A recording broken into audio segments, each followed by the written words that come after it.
Donc effectivement, bon, cette présentation, là, vous avez fait un peu le tour. Je vois qu'il y a pas mal de notions en fait, qui sont évoquées. La notion en fait, effectivement de user experience en fait, UX, UI, des gens qui sont assez curieux, des gens qui se disent, limite, ça me concerne pas forcément et puis, donc voilà, en fait, moi je vais surtout faire une présentation un peu générique en 2 heures.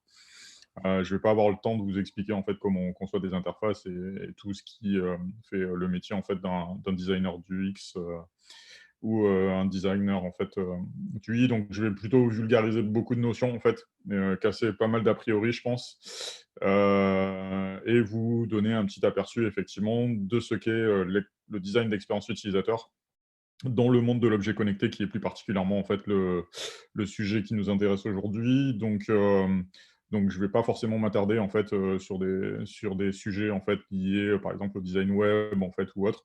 Je vais vraiment parler en fait plutôt du monde de l'IoT, des objets connectés. Donc c'est un petit peu l'objectif. Ensuite, il sera toujours temps éventuellement d'échanger par la suite, effectivement sur les problématiques un peu plus larges effectivement de l'expérience utilisateur.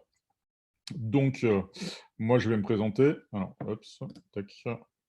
Donc, je m'appelle Paul Gagnon. Donc, pour résumer assez vite fait, donc ça fait pas mal de temps que je suis dans le domaine en fait du numérique et de l'interactif. J'ai fait mon premier site web en 1997 avec Photoshop 4 et FrontPage 98. Donc, pour le coup, j'ai vu passer quand même pas mal d'outils depuis.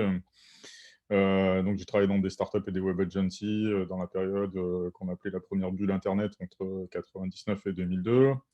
À la fin de laquelle, du coup, j'ai pris une activité, en freelance qui m'a permis, en fait, de travailler pour tout type, en fait, de clients, que ce soit, en fait, des institutionnels, des startups ou des grosses boîtes. Donc dans un premier temps, dans les premières années en tant que, directeur de création, puis ensuite, dans les années 2010-2011, en fait, plutôt sur des projets, numériques en tant que designer, d'expérience utilisateur et d'interface utilisateur, donc ce qu'on appelle designer UX, UI, plutôt sur des projets en tant que, designer senior. Donc, dans les vers 2013-2014, j'ai arrêté cette activité en fait, en freelance pour, rejoindre, quelqu'un un développeur en fait sur un projet, qui nous a, occupés pendant 2 ans en fait, où je me chargeais en fait de toute la partie, recherche UX et design en fait, sur un projet qui s'appelait Ziply. J'ai passé, un peu plus d'1 an, en fait, dans une start-up, locale de Sophia Antipolis en tant que directeur, expérience et produits, donc l'issue de laquelle j'ai remonté une boîte, en fait, spécialisée dans le design, donc qui s'appelle Nuxperia et aujourd'hui, en parallèle, en fait, je développe aussi un projet, qui s'appelle Rhapsody et sur lequel, effectivement, j'interviens sur la partie, design produit. Voilà, en dehors de ça, je suis un maker, mais il y en a la plupart qui me croisent souvent au lab, donc je ne vais pas forcément m'attarder là-dessus. Hem donc, par exemple, dans les derniers projets sur lesquels on travaille effectivement, donc c'est ça ici, en fait, c'est le projet justement Rhapsody, en fait, qui tourne autour, de, l'amélioration, de l'expérience utilisateur dans la restauration et qui a consisté, en partie à designer, un device, aujourd'hui, qu'on teste sous forme de prototype avec, du coup, des interfaces qui sont assez propres, en fait, à ce device. Voilà, donc pour montrer qu'effectivement, dans les projets sur lesquels je travaille, on mêle à la fois le design physique, et le design, d'interface numérique. J'ai travaillé assez récemment pour Rusound, en fait, qui est, aux États-Unis, en fait, le fournisseur, numéro 1 en fait, de matériel multi-room, en fait, pour le marché du tertiaire. Donc sur l'expérience, en fait, qui permet de piloter l'ensemble, en fait, de leurs produits. Et plus localement, pour une start-up, en fait, qui s'appelle, Evoluflore, en fait, qui développe un système de caisse, destination, en fait, des commerçants, fleuristes, voilà, ça, c'est pour présenter deux trois projets sans trop m'attarder là-dessus. Donc pour en revenir à notre présentation, le pourquoi, en fait, de ce qu'on appelle l'UX, en fait, l'expérience utilisateur. Le rôle premier en fait, de l'UX, en fait, ça a été d'humaniser les machines, en fait, au travers d'interfaces, machines. Donc pour certains qui ont connu et d'autres qui sont peut-être plus jeunes. Donc effectivement, au début, en fait, on a créé des interfaces pour commander un ordinateur, pour dialoguer avec une machine. Ces interfaces, bah, du coup, elles ont beaucoup évolué, jusqu'à aujourd'hui.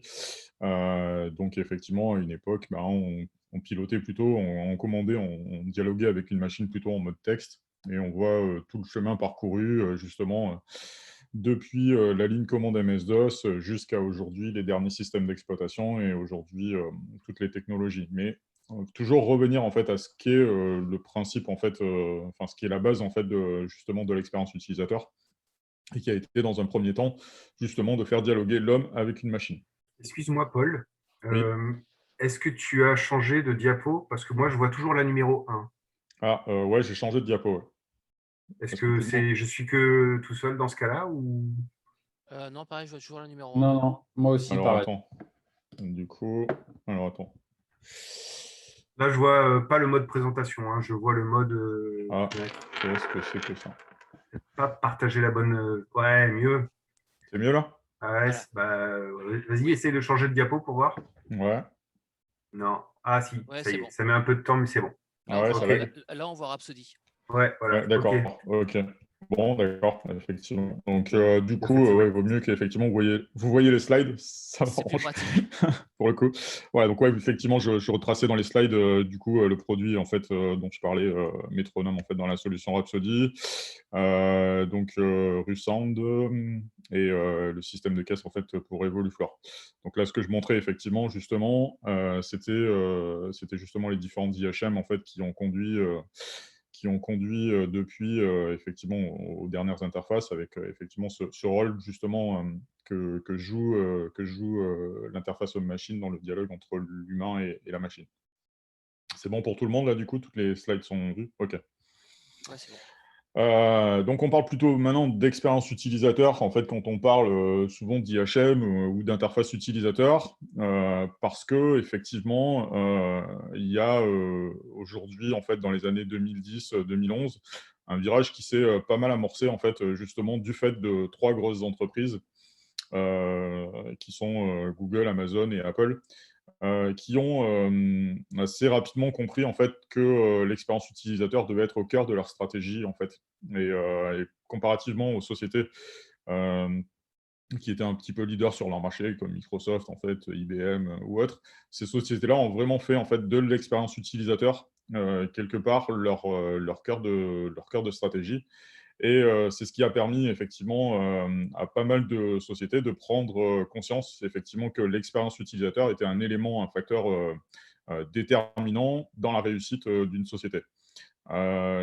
Effectivement, au début, de Google, le credo de Google était, «Focalisez-vous sur les utilisateurs et le reste suivra».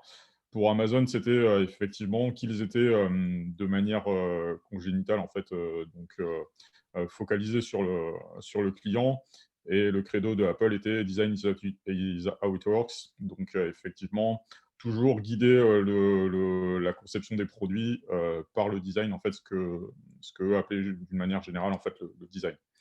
Donc c'est essentiellement effectivement ces 3 sociétés qui ont à un moment donné effectivement, conduit au virage, dans les années 2010 de ce qu'on a dans la terminologie appelée en fait l'UX, qui revêtait pas mal de terminologie, donc ça existait déjà en fait auparavant, mais pour le coup, c'est vraiment en fait eux qui ont à un moment donné effectivement, marqué cette prise en compte, de l'UX. Aujourd'hui, on voit aussi que, de plus en plus de marques, en fait, mettent l'expérience utilisateur au cœur, en fait, de leur, stratégie de marque. Qu'il s'agisse, par exemple, de Starbucks, en fait, qui va, effectivement, mettre en avant justement l'expérience utilisateur que l'on peut retrouver, dans un café, au-delà du simple fait de prendre un café, parce qu'en soi, prendre un café, on voit pas en quoi ça pourrait être en rapport avec l'expérience utilisateur, mais chez Starbucks, bah, vous allez avoir des canapés, vous allez avoir des prises pour vous connecter, à votre ordinateur et rester travailler. Vous allez avoir une serveuse qui va marquer votre prénom, en fait, du coup, sur votre gobelet et vous appeler, de manière, individuelle et créer justement un lien, du coup, quelque part affectif, en fait, avec les clients.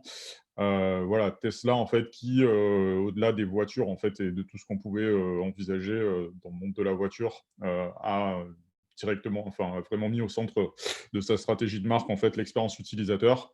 Donc en déployant tout un tas en fait de services directement en lien avec les utilisateurs et procède parfois à des mises à jour en fait de ces véhicules en temps réel, justement toujours dans la logique en fait d'améliorer l'expérience utilisateur.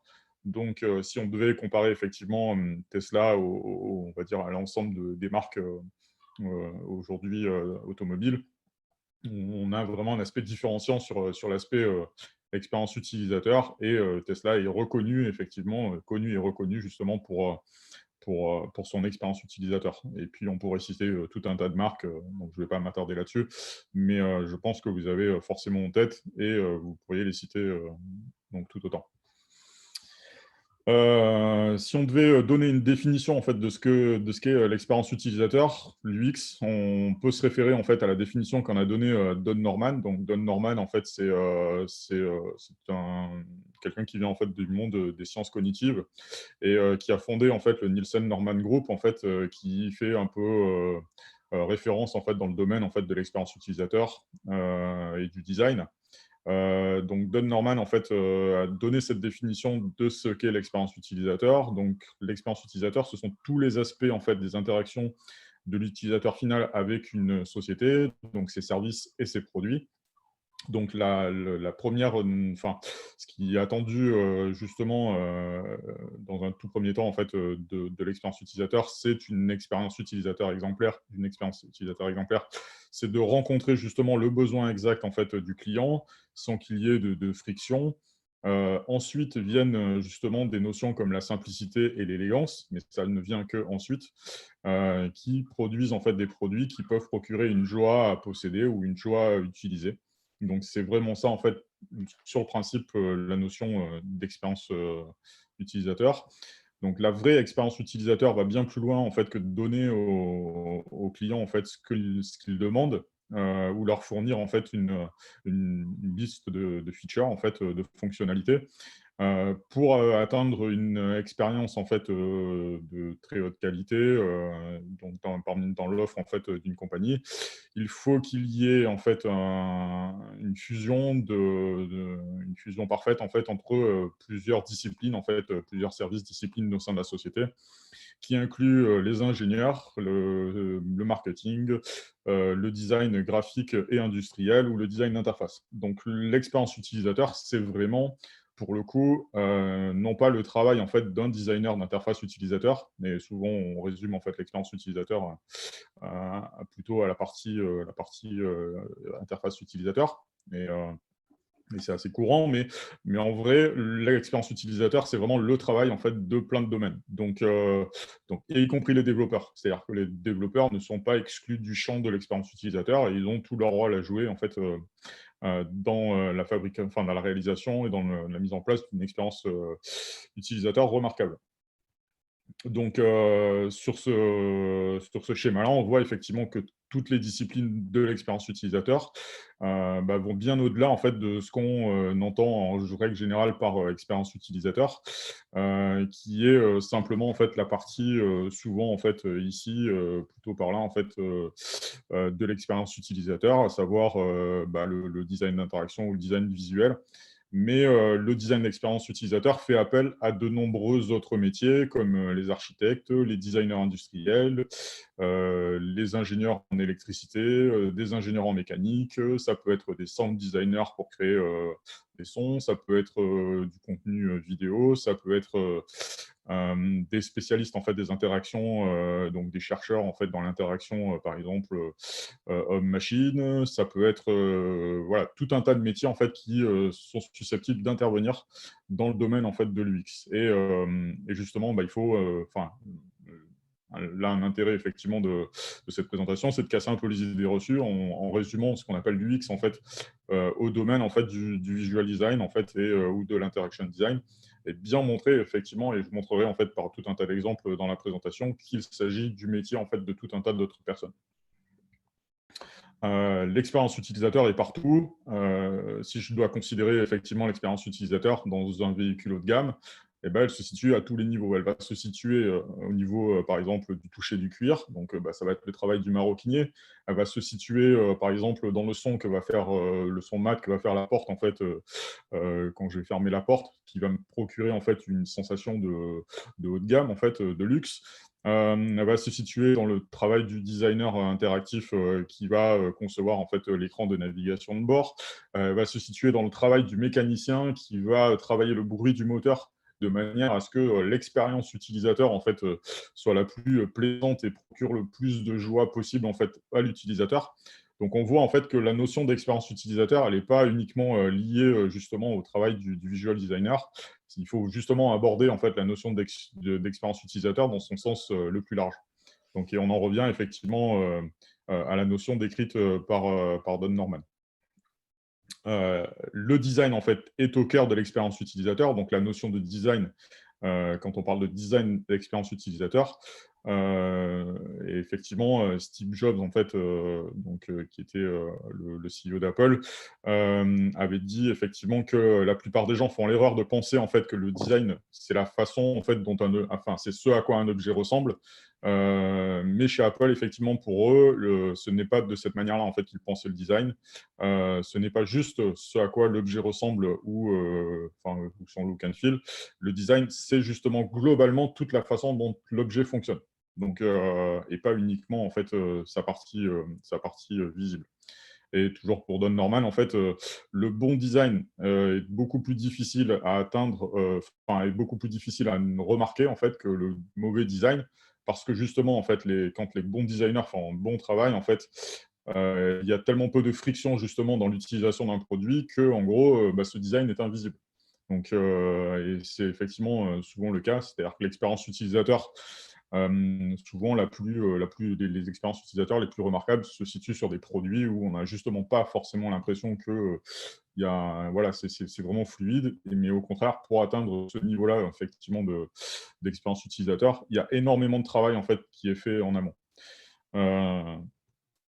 Donc, le but du designer d'expérience utilisateur ou d'une manière générale, en fait, du design d'expérience utilisateur, c'est d'améliorer globalement la vie des gens, justement, de faire en sorte, en fait, de rendre leur vie plus simple et meilleure, de les comprendre, mais aussi de les surprendre. Donc, il y a vraiment ces deux notions, la compréhension de l'utilisateur, qui passe par des méthodologies qui sont propres, en fait, aux designers et aux UX researchers, en fait, tous les gens qui travaillent dans l'UX, mais aussi effectivement cette volonté de vouloir surprendre l'utilisateur pour procurer justement ce qu'on appelle des fois l'effet waouh ou justement une expérience utilisateur un peu ultime. À la base de l'expérience utilisateur, il y a une autre notion en fait des fois qui peut être assez éloignée du coup de celle du monde du design, qui est celle du marketing en fait. Donc tout commence en fait déjà par la compréhension de l'utilisateur. Donc Peter Drucker, qui n'était pas un gars en fait du coup du design, hein, pas du tout. Lui, il était plutôt du monde du marketing. Avait écrit cette phrase en fait, avait fait cette déclaration. Donc le but en fait, lui, donc il parlait du marketing. Le but du marketing, c'est de connaître et de comprendre en fait le client. Si bien que le produit ou le service en fait lui correspond et se vend tout seul. Et si en fait on remplace les mots marketing par user experience et user, on voit en fait que la phrase fonctionne de la même façon. Donc il y a un lien très étroit en fait entre l'aspect marketing d'un produit et l'intérêt en fait du coup que ce produit corresponde à un marché et la façon en fait et le fait de concevoir une expérience utilisateur. Un produit n'aura jamais une bonne expérience utilisateur s'il ne correspond pas en fait à un marché, à un besoin, à une demande en fait de la part des utilisateurs. Une autre contribution en fait dans les années 2000, justement, qu'on peut mettre en correspondance avec l'UX, donc dans les années 2000, avant qu'on commence à parler d'expérience utilisateur, est celle donc justement de Jesse Garrett, en fait, qui a écrit un bouquin en fait qui s'appelle Les éléments de l'expérience utilisateur, qui à l'époque parlait de sites web en fait dans les années 2000. Hein, on ne parlait pas de tous les services numériques qu'on connaît aujourd'hui, et qui disait que dans la plupart virtuellement tous les cas, en fait, un site web, donc qu'on remplacera aujourd'hui par un produit numérique, est un produit en fait en self-service. Donc c'est un produit en fait qui ne comporte pas en fait de manuel d'instruction qui doit être lu avant. Il n'y a pas de séminaire pour apprendre à se servir du produit. Il n'y a pas de commercial en fait du coup pour guider l'utilisateur à travers un site ou à travers le produit. L'utilisateur est tout seul en fait face au site ou face à son produit et c'est simplement son expérience qui va le guider dans l'utilisation du produit. Donc là, on retrouve le mot expérience justement dans toute sa racine en fait. Quand on parle d'expérience utilisateur, on revient à la base justement de ce qu'est une expérience, c'est-à-dire l'expérience, la vraie expérience que va se construire l'utilisateur justement avec votre produit, avec votre site, avec votre objet connecté. Voilà. Donc ça, c'est bien de l'avoir aussi en tête, c'est que quand on parle d'user expérience, se souvenir en fait que le X dans l'UX en fait veut dire effectivement expérience de la même façon qu'on parle d'expérience dans la vie quotidienne. Le but de l'UX, en fait, d'une manière générale, le but de l'UX, en fait, repose sur six éléments clés, en fait. Pourquoi en fait, qu'est-ce qui fait l'expérience utilisateur d'un produit? C'est son aspect utile. Donc, parce que effectivement, toutes les fonctionnalités n'ont pas toujours leur place, en fait, dans un produit. Donc, il faut faire quelque chose d'utile, d'utilisable, parce que le produit, en fait, doit être facile à utiliser, désirable, parce que justement, l'aspect visuel et émotionnel, l'attrait visuel et émotionnel, en fait, sont des choses importantes, en fait, pour les humains. Trouvable, en fait, parce que on n'a pas forcément envie de perdre l'utilisateur n'a pas forcément envie de perdre son temps, en fait, à chercher justement des éléments. Accessible justement pour les personnes qui présentent des handicaps. Crédible parce que justement, une bonne expérience utilisateur renforce en fait la qualité perçue du produit. Un produit en fait qui a globalement, qui est décrit comme ayant une bonne expérience utilisateur, est un produit qui va beaucoup plus convaincre en fait son utilisateur et globalement entre deux produits qui ont une mauvaise expérience utilisateur et l'autre une bonne, effectivement il y a un niveau en fait important d'engagement vis-à-vis du produit qui a une bonne UX. Donc pourquoi comprendre en fait l'utilisateur? Quand, en fait, et pourquoi? En fait, on utilise l'UX à différents stades dans la conception d'un produit. Dans une première phase, en fait, qui est la validation produit, parce que l'objectif, effectivement, c'est de faire quelque chose d'utile et de résoudre un vrai problème humain. Donc, on va faire de la recherche sur les utilisateurs pour déterminer si le produit résout un problème. Ensuite, vient une phase de design produit et de développement, parce que ce produit, une fois le besoin identifié, doit être utile, utilisable et apprécié. Et donc, le travail des UX designers se situe dans cette seconde phase aussi. Mais il se situe dans une dernière phase, en fait, qui est la phase d'optimisation, parce que quand on a fait quelque chose, le but, c'est de toujours faire mieux en fait, que ce qu'on a déjà fait. Et les UX designers ont un rôle à tenir justement dans l'amélioration du produit, en évaluant justement généralement les produits de manière permanente et cyclique, et en participant justement aux itérations du produit, de manière à en faire systématiquement, continuellement, en fait, quelque chose de meilleur.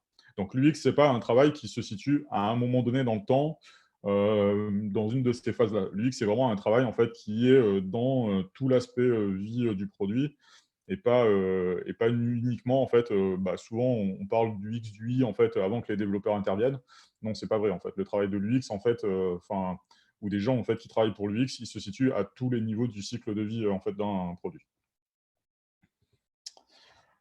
Je vais vite passer là-dessus, mais effectivement, c'est pour montrer effectivement que l'expérience utilisateur se décompose, se décompose en plusieurs strates, et on a plutôt effectivement souvent tendance à considérer que la dernière strate, c'est-à-dire celle de la surface et le visual design, mais dans les différentes étapes qui conduisent au visual design, effectivement, il y a auparavant en fait 4 strates, et qui commencent par justement la première strate de la stratégie, qui consiste à définir en fait les besoins utilisateurs et les objectifs en termes de business, et qui va conduire petit à petit, justement en rajoutant chacune des strates et chacune des étapes à l'aspect visible en fait que l'on voit d'un produit, donc à la surface, mais considérer qu'en fait, derrière, effectivement, il y a tout un travail qui va consister à passer différentes phases. Donc, ils vont passer de la stratégie, justement, au scope, à la structure, au squelette. Et la partie visuelle, en fait, n'est vraiment que la partie finale, en fait, du travail de conception d'une expérience utilisateur. Donc, c'est en ça que, justement, on oppose, en fait, les deux notions, en fait, que sont l'UX, en fait, et l'UI. Donc, quand on parle de user interface, donc UI, on décrit, en fait, la partie visible par l'utilisateur de l'interface. Donc, quand on dit visible, des fois, on parle même d'interface, en fait, mais il existe tout un tas d'interfaces, en fait, aujourd'hui, avec lesquelles vous manipulez vos objets au quotidien, qui ne sont pas forcément, en fait, des choses visibles au sens, interface graphique du terme. Et à contrario, en fait, justement, ce qu'on appelle l'UX, justement, ce n'est pas l'UI.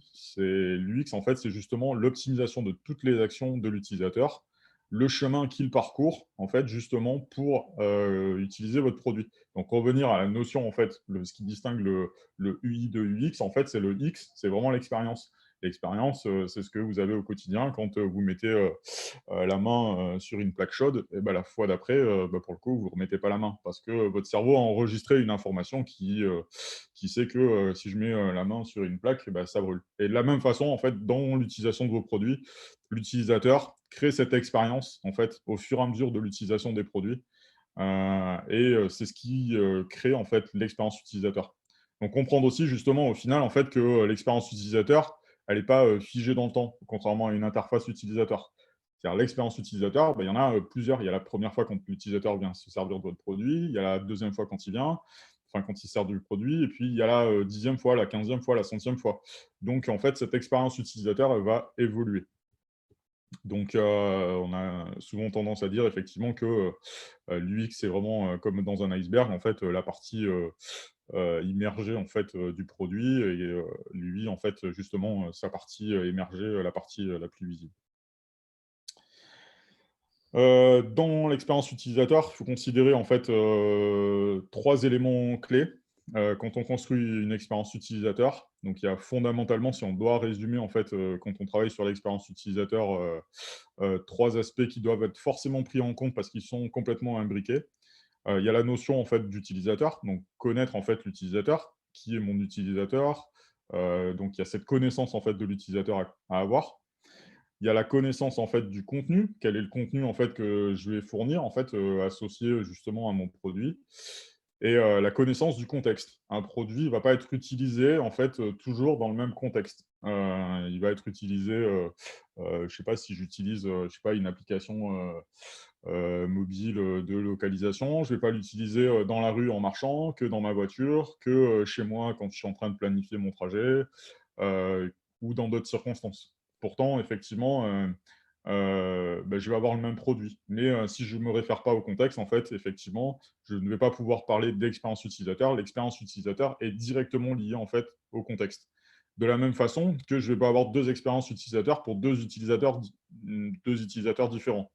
Une grand-mère, en fait, elle n'a pas la même expérience utilisateur qu'un ado de 14 ans ou qu'une personne de 40 ans. Et pareil, effectivement, en fait, la notion de contenu est directement liée à l'utilisateur. En fonction du contenu qui peut différer, effectivement, je peux avoir des expériences utilisateurs différentes. Donc pour schématiser, il y a un peu de texte, mais en fait, effectivement, donc l'expérience, en fait, utilisateur, c'est le fait d'éprouver quelque chose, donc le ressenti émotionnel, en fait, de l'utilisateur, et en ça, l'expérience utilisateur est quelque chose de subjectif. Tout le monde ne ressent pas la même expérience utilisateur. Donc il y a des techniques après, donc sur lesquelles moi je ne peux pas discuter là en 2 heures, mais qui permettent effectivement de travailler différentes expériences utilisateurs en fonction, des différents types d'utilisateurs auxquels on s'adresse, ou en tous les cas de les modéliser. Mais globalement, comprendre aussi que l'expérience utilisateur, c'est vraiment quelque chose de subjectif. On va dire à l'inverse d'une interface utilisateur, qui elle, est quelque chose de formel. Donc l'objectif de l'expérience utilisateur, c'est d'une manière générale de rendre les logiciels, les applications, les produits plus user-friendly. Donc toujours en revenir en fait aux travaux de Don Norman, donc qui a montré justement, puisque lui venait justement du monde des sciences cognitives et de la psychologie, que l'expérience est justement mémorisée sous forme de souvenirs. Et c'est justement cet ensemble d'histoires, en fait, ces différents usages d'utilisation et ces interactions qui vont construire, en fait, l'expérience utilisateur. Heu, donc de la même façon, il y a un autre aspect, en fait, qui est important à prendre en compte, c'est qu'on ne peut pas forcer, en fait, un utilisateur à apprendre ou à changer de comportement, en fait, pour s'adapter à notre produit ou à nos services. Et ça, c'est super important parce que pour le coup, les utilisateurs étant différents et n'ayant pas tous, en fait, derrière les mêmes souvenirs et n'ayant pas construit leur expérience, en fait, de la même façon, ils vont effectivement réagir de la manière différente et vous ne pourrez pas, de toute façon, à un moment donné, les obliger, à agir dans un comportement, en fait, que vous aurez, vous, déterminé.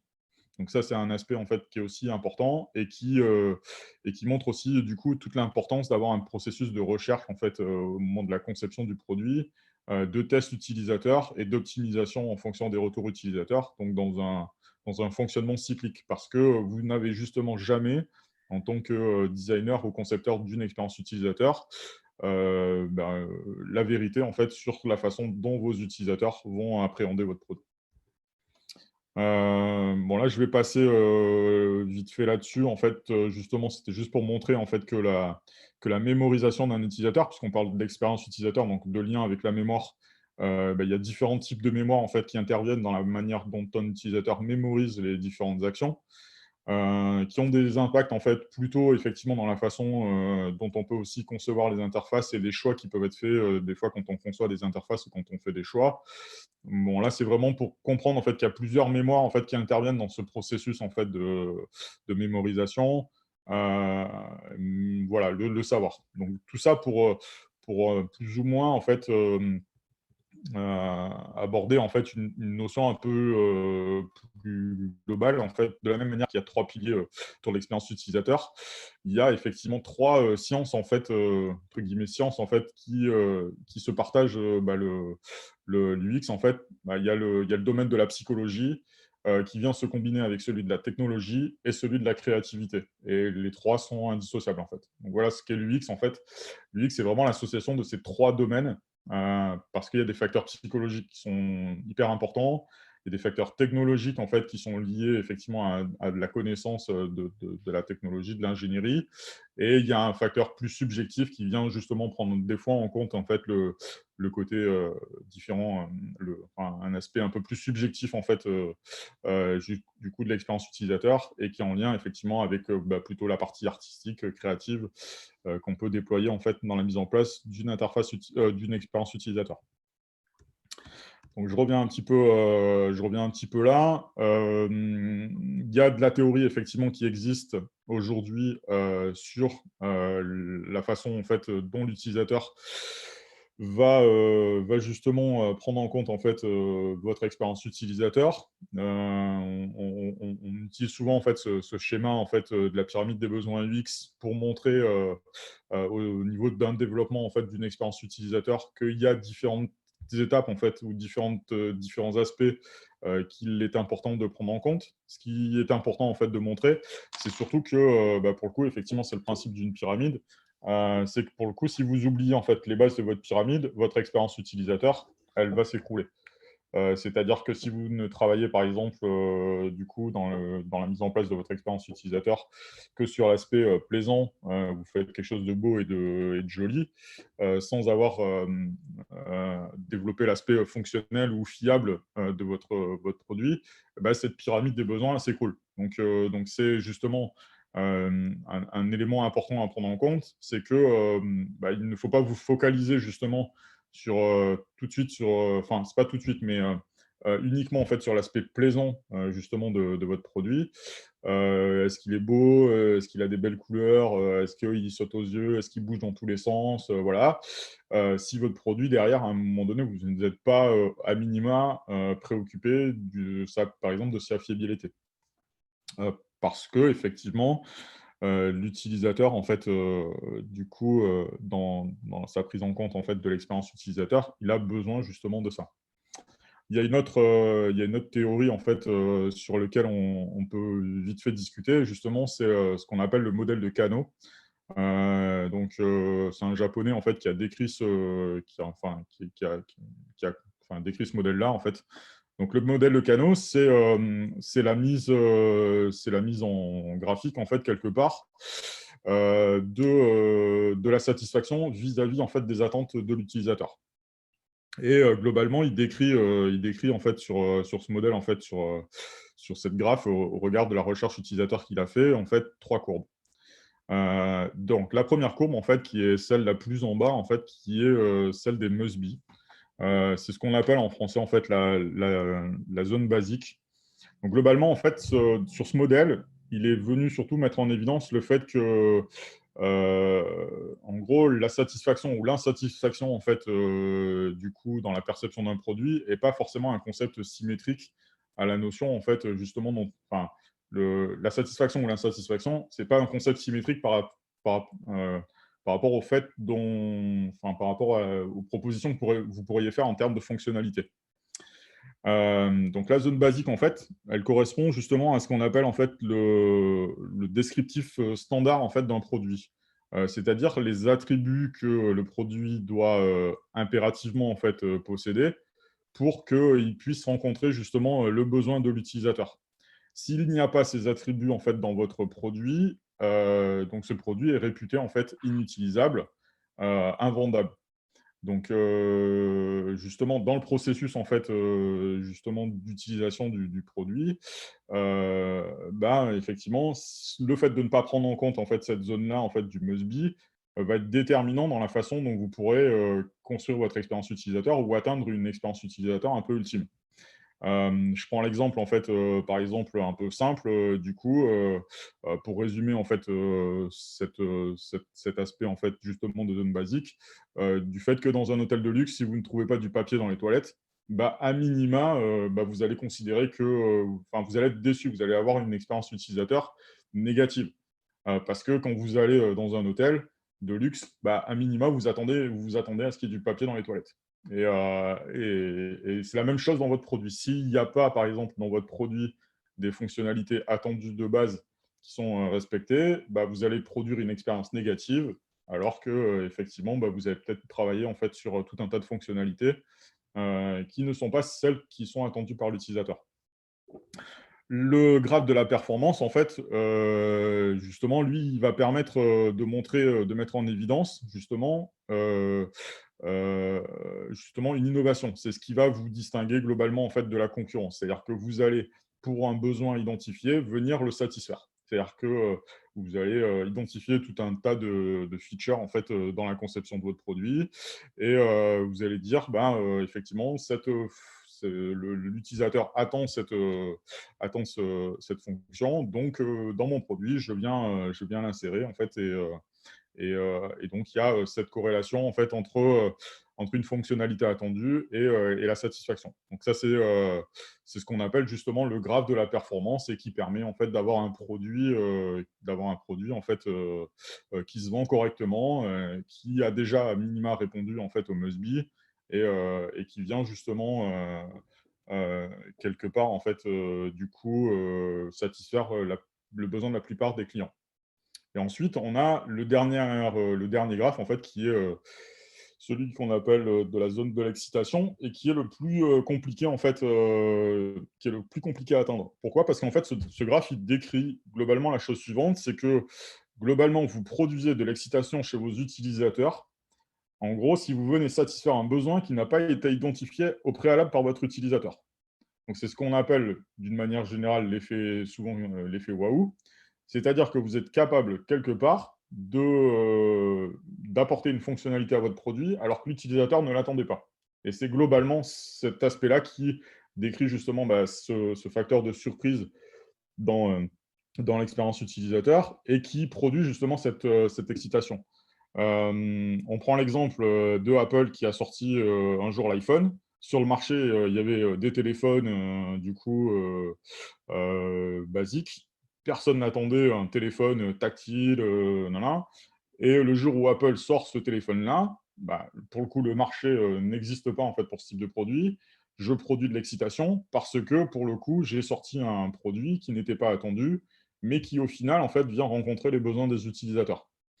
Le jour où le fabricant d'un téléphone en fait, fait un téléphone pour téléphoner, il y en a un qui sort un appareil photo sur le téléphone, bah, au final, tous les utilisateurs se disent: «Mais c'est génial, j'ai un appareil photo avec mon téléphone». Et bah, pour le coup, bah, voilà, en fait, il y avait une fonctionnalité qui était pas forcément attendue, vous venez la mettre sur votre produit, donc vous créez de l'excitation. Mais du coup, ce qu'il faut comprendre, en fait, c'est que, bah, si vous avez été le premier en gros, à mettre un appareil photo sur votre téléphone, c'est très bien, vous avez créé l'excitation sur votre premier produit. Mais du coup, vos concurrents, ils vont devoir s'aligner sur vous parce que si, à minima, ils mettent pas un téléphone, en fait, ils mettent pas un appareil photo dans leur téléphone, bah, du coup, l'utilisateur qui considère que c'est devenu un must be, bah, vous allez générer de la déception. Donc, je schématise un peu, mais globalement, c'est comme ça, en fait, que fonctionnent, en fait, justement, les attentes, au niveau, du produit et le fait, justement, bah, de procurer une expérience utilisateur. Donc vous, dans votre travail, en fait, de conception, d'expérience utilisateur dans le développement de votre produit, bah, vous allez devoir le prendre en compte. Donc toujours cette évolution permanente, en fait, des attentes, utilisateurs et de leur niveau de satisfaction. Heu, donc ça, c'est un aspect effectivement, super important, effectivement, de l'expérience utilisateur. Heu, donc de la même façon, en fait, du coup, le, le fait justement heu,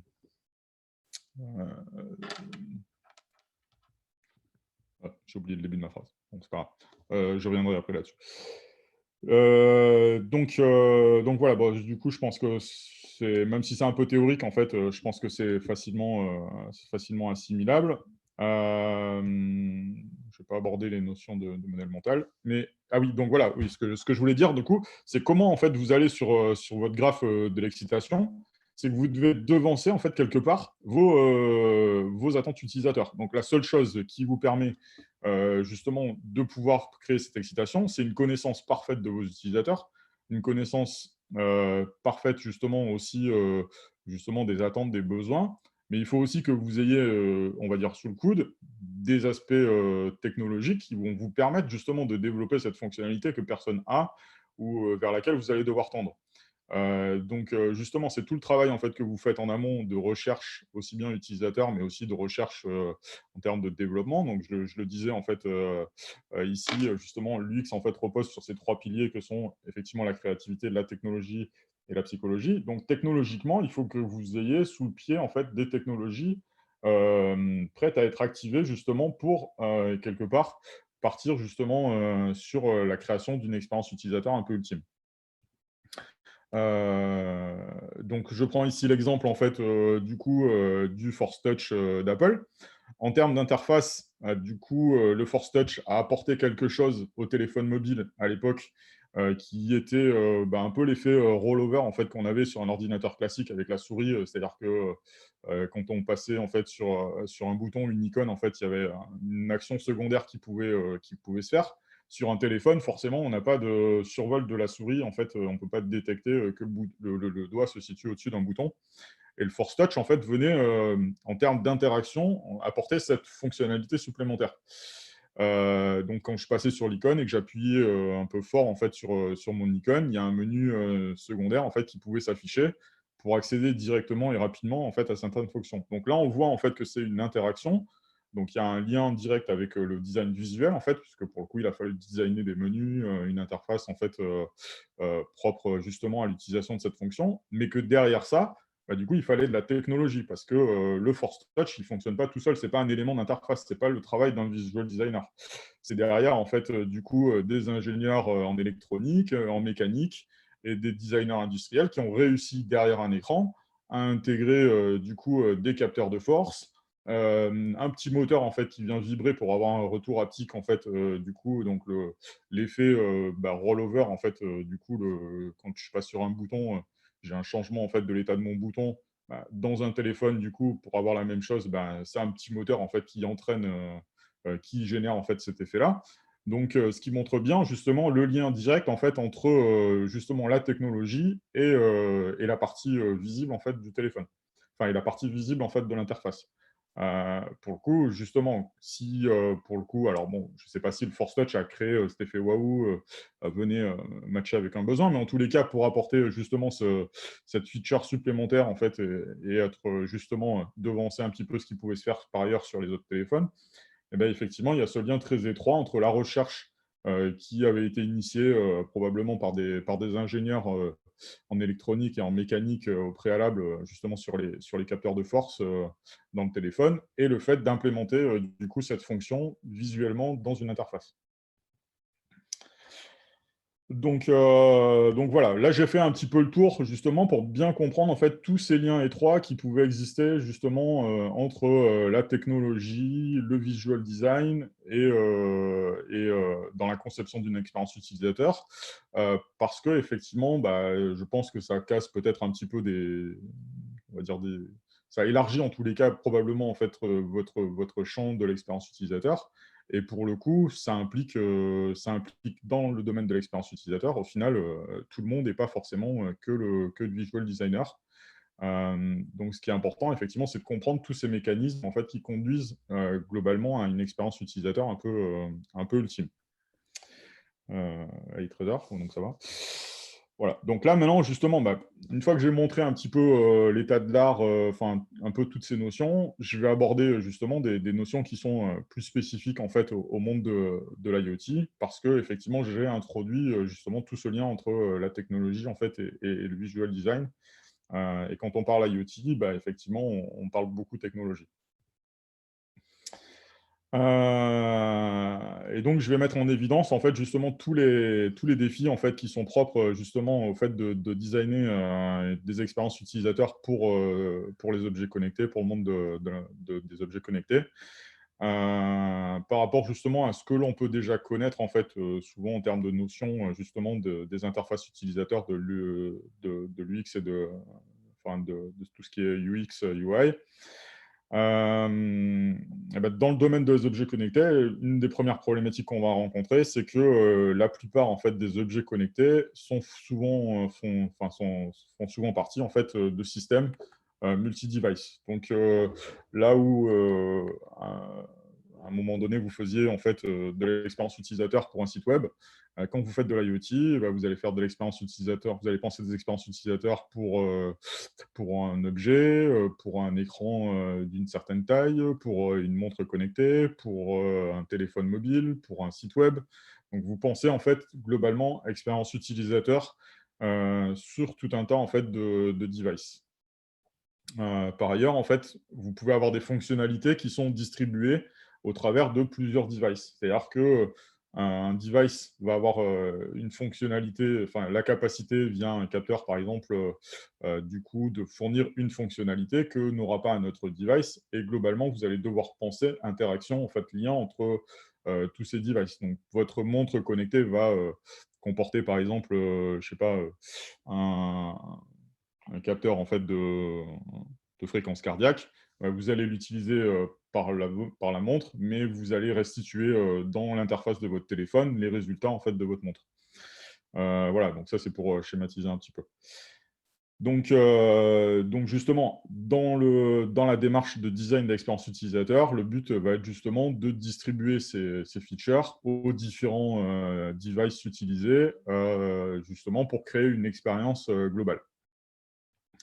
Il y a aussi en fait le côté données que vous allez collecter via votre système qui va conduire en règle générale à la création d'un service en ligne et qu'il va falloir aussi penser. C'est-à-dire que il va falloir pas uniquement penser du coup aux interfaces de vos objets, mais aussi à la façon dont ces informations seront restituées sur votre service en ligne. Donc globalement, pensez effectivement l'intégralité en fait d'un système.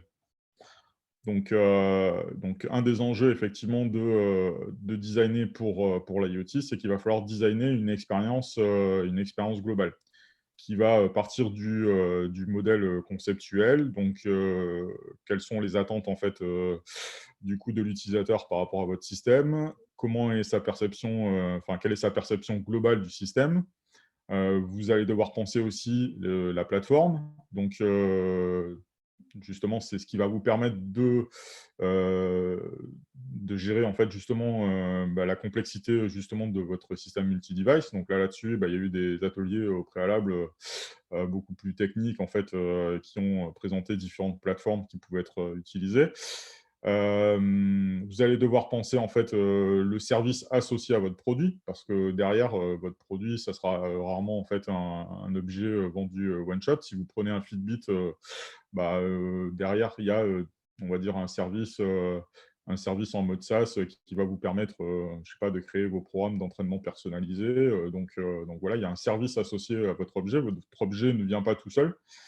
Et la productisation, c'est-à-dire, du coup, comment vous tournez votre produit en produit marketable, en fait, quelque chose qui se vend.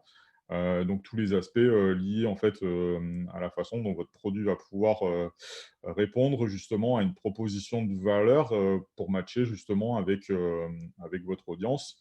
Comment vous le vendez? C'est-à-dire que vous pouvez faire le meilleur objet, en fait, du monde technologiquement. Si vous n'êtes pas capable de le vendre, en fait, de déployer, en fait, tout le savoir-faire en termes d'argumentaire de vente et en termes de façon dont vous le vendez, pour le coup, votre produit, il échouera sur cet aspect de la productisation.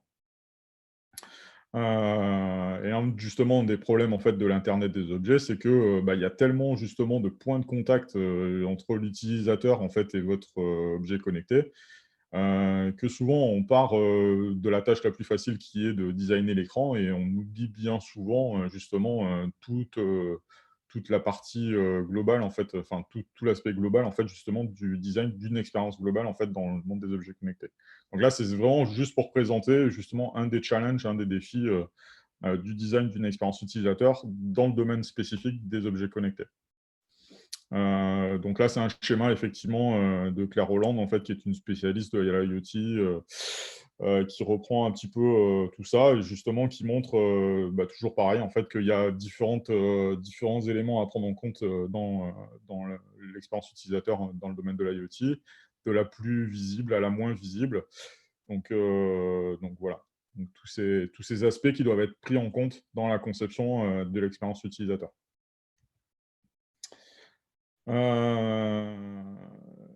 Donc l'internet des objets, en fait, a introduit justement une multitude, donc pour résumer un petit peu, donc une multitude, en fait, d'acteurs qui peuvent justement avoir chacun leur propre vision. Et vous êtes dans un environnement où justement le monde physique côtoie celui du virtuel, où le software, en fait, côtoie celui du hardware et du service, en fait, et doivent être tous imbriqués, en fait, de manière complémentaire. Donc c'est la raison pour laquelle, justement, par rapport à tous ces aspects-là, donc il s'agisse, en fait, de penser, en fait, en amont la partie visual design, de la partie développeur, en fait, les ingénieurs ou les ingénieurs mécaniciens ou les designers industriels, mais aussi justement sur l'aspect productisation, les aspects business, ont besoin justement d'avoir une compréhension, en fait, commune des objectifs, pour que justement, globalement, en fait, on puisse avoir une expérience cohérente pour l'utilisateur final. Donc, c'est justement important quand vous menez, en fait, un projet d'objets connectés et que vous voulez créer une expérience utilisateur un peu ultime, d'y impliquer les designers, les ingénieurs et aussi le business. Et si vous laissez de côté, en fait, un de ces trois domaines, pour le coup, vous n'atteindrez pas l'objectif final, en fait, effectivement, de création d'une expérience utilisateur ultime.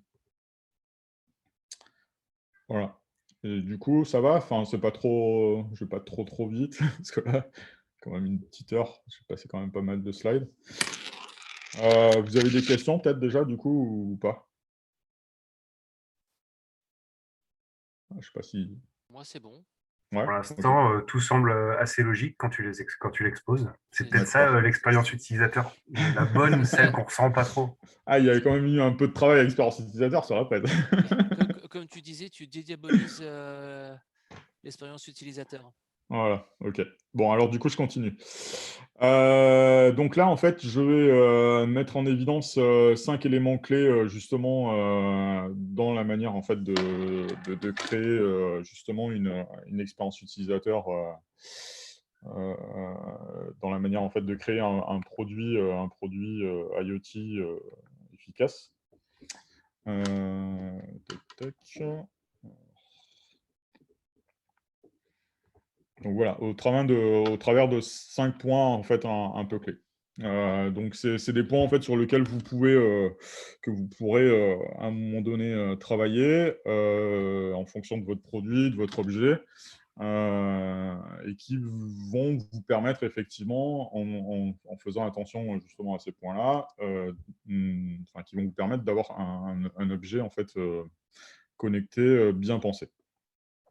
Donc le premier aspect, c'est un onboarding simplifié. Donc la notion en fait d'onboarding, c'est la notion d'embarquement en fait du coup de votre utilisateur sur votre objet.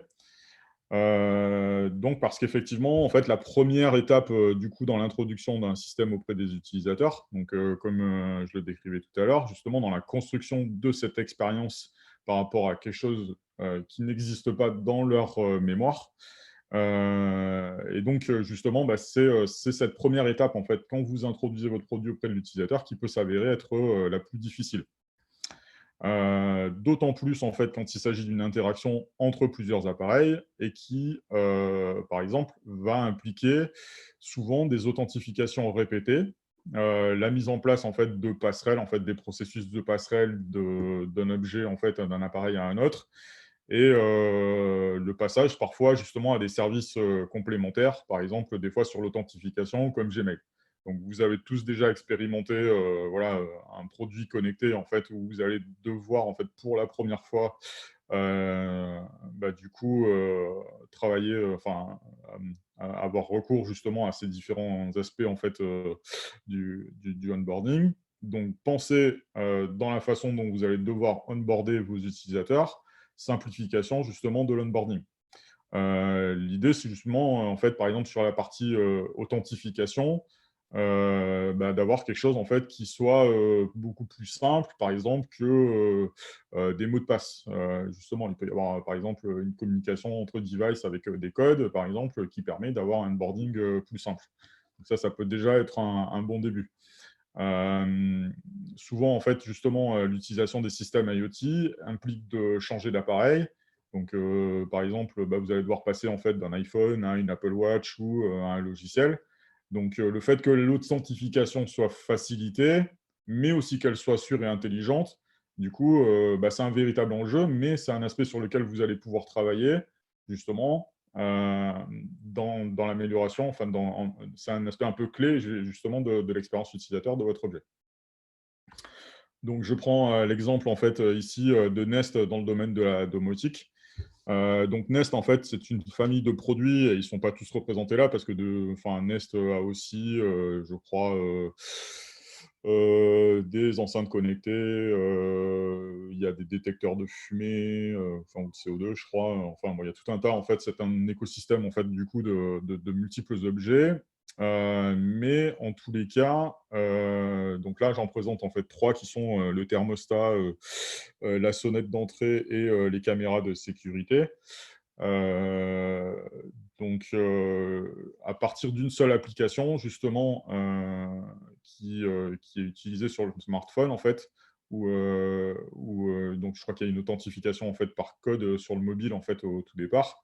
L'utilisateur peut prendre le contact en fait de tous les appareils. Donc ça, par exemple, effectivement, vous utilisez votre mobile pour vous authentifier une première fois et après vous utilisez d'autres technos pour communiquer avec les différents devices, mais l'authentification est unique. Donc vous déchargez l'utilisateur de tout un tas d'authentification sur chacun des appareils, d'autant plus que les interfaces ne sont pas forcément pensées authentification, enfin pour s'authentifier.